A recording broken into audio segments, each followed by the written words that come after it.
Olá, eu me chamo Natiele Secolini, sou aluno do 8º período da licenciatura em Ciências Biológicas. Estou cursando a disciplina de Políticas Educacionais e hoje a gente irá comentar sobre um pouco do texto Políticas Educacionais no Brasil, Desfiguramento da Escola e do Conhecimento Escolar, de José Carlos Libânio. Bom, o texto ele começa com a seguinte pergunta: para que servem as escolas?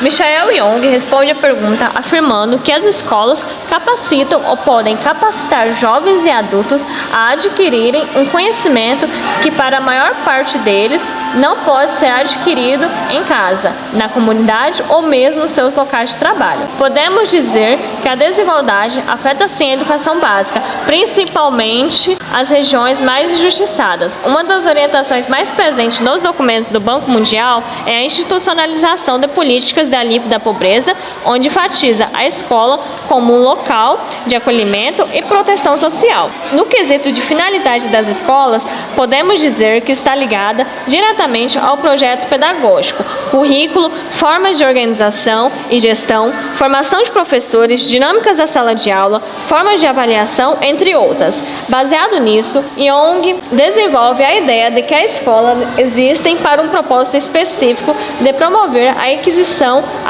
de conhecimentos e que a negação desse propósito equivale a negar as condições de adquirir conhecimento poderoso para os alunos que já são desfavorecidos pelas suas condições sociais. Identificamos nos cursos de formação de professores 3 orientações, com finalidades e formas de funcionamento da escola. Há orientações de organismos internacionais, no qual produzem documentos que estão associados ao funcionamento do sistema educacional, como, por exemplo, programas de alívio à pobreza e de redução da exclusão social. A orientação sociológica intercultural de cunho sociocrítico, na qual defende o currículo de experiências educativas, como, por exemplo, compartilhamento de diferentes valores baseado em experiências cotidianas e diversidade social e cultural.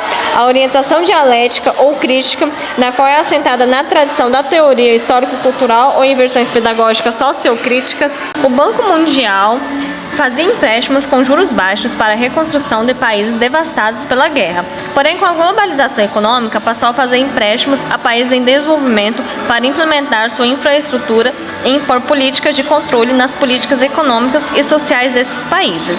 Desse modo, com atuação em políticas sociais, especialmente educação e saúde. Em documento do Banco Mundial de 1992, podia-se ler sua posição em relação à educação como pedra angular do crescimento econômico e do desenvolvimento social e um dos principais meios para melhorar o bem-estar dos indivíduos.